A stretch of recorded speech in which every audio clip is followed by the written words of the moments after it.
Hello, my name is Richard and I'm going to talk to you about the new RM at Home Windy Day set, a fantastic piece of equipment that will allow your child to go out in any weather and learn the key principles of forces.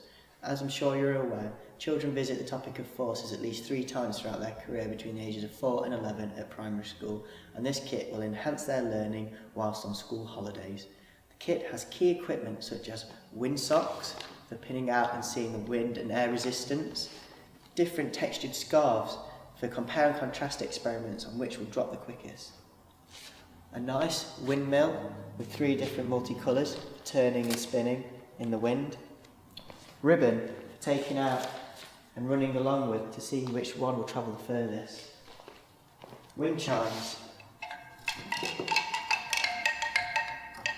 for in the wind, and wind twisters. Really good, showing the air resistance and forces. And of course, this all comes in a handy storage box with everything in you need, along with notes of how you can conduct each experiment with each piece of the equipment. Thank you for listening.